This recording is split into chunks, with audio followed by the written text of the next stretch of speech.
अभी इस वक्त हम मुजफ्फरपुर के मनियारी थाना परिसर में हैं। पीछे मनियारी थाना है और यहाँ शिवशंकर झा की डेड बॉडी आ चुकी है पोस्टमार्टम होकर। घटना बहुत ही निंदनीय है और जिस गांव में घटना घटी है वो उनका अपना गांव है और उस गांव में घर से महज 1 किलोमीटर दूर ऐसी जगह पे उनकी हत्या की जाती है जहां दाएं में घर है, बाएं में घर है और बीच में 50 गज का फासला है जहां थोड़ा सा जगह है।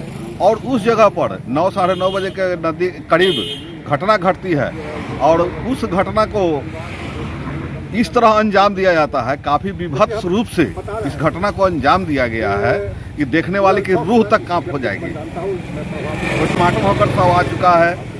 यहाँ के पुलिस प्रशासन का कहना है कि हम लोग अपराधियों की धरपकड़ के लिए छापामारी कर रहे हैं। आगे अपराधी कब तक पकड़े जाएंगे ये तो कहना जा सकता है।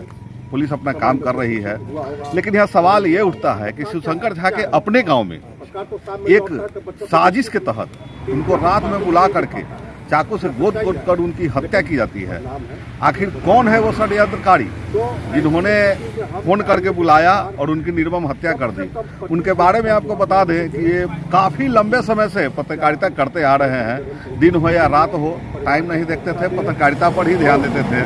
परिवार में उनकी पत्नी है, 2 बच्चे हैं जो अभी नाबालिग हैं, पढ़ने लिखने वाले हैं। एक बड़े भाई हैं जो रांची रहते हैं, वहाँ से अभी आए हैं। उन्होंने भी काफ़ी जानकारियाँ दी हैं। वो जानकारी भी आपको हम दिखाएंगे कि क्या उन्होंने जानकारी दी है। यहाँ सवाल उठता है कि अब आगे उनके परिवार का क्या होगा, क्योंकि वो अपने परिवार के लिए इकलौते कमाने वाले सदस्य थे। मैं Santosh Kumar Sharma, Indian journalist association राष्ट्रीय कोषाध्यक्ष, सरकार से ये मांग करता हूँ कि इनको उचित मुआवजा दिया जाए और परिवार में एक सदस्य को कम से कम नौकरी दिया जाए ताकि इनके परिवार का भरण पोषण सही ढंग से हो, बच्चे सही ढंग से पढ़ लिख सकें। और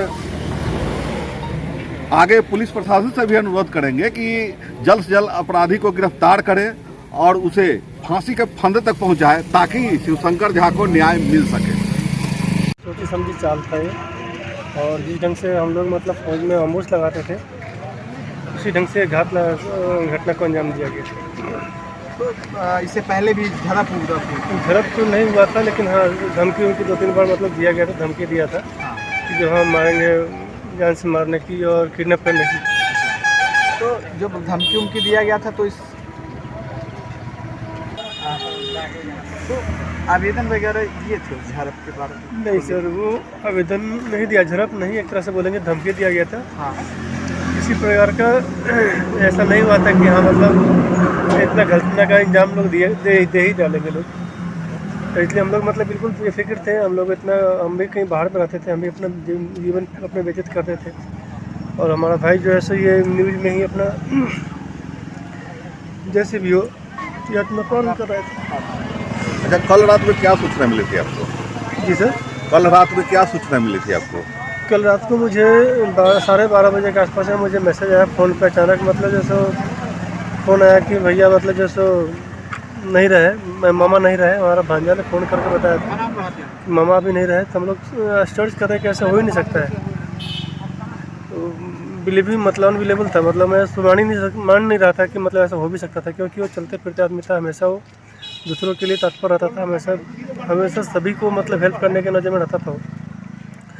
और इस घटने को अंजाम दिया है बड़ी सोच समझ करके। मतलब बिल्कुल ही मैं यही चाहता हूँ सर आप लोगों से और जो हमारा समाज है, समाज से, और हमारा जो प्रशासन है, जो इस हमारे जो इंसान के रूप में, भेड़िया के रूप में पल रहे हैं हमारे समाज में, उस समाज को गंदे कर रहे हैं। और मतलब कभी भी किसी टाइम किसी को भी कुछ भी कर सकते हैं।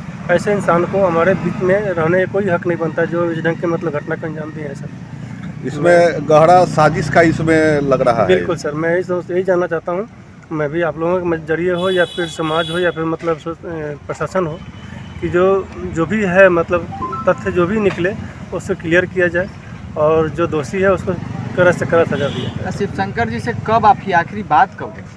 आखिरी बात हुई थी मेरा सर लमसम 12-13 दिन हो गया बात किए हुए, क्योंकि मैं भी मतलब दिल्ली में चला गया था, कुछ ट्रेनिंग था हमारा दिल्ली में। लमसम हम लोग 14 तारीख को गए थे। 14 तारीख से पहले ही बात हुआ था, अप्रॉक्स मतलब डेट मुझे याद नहीं है।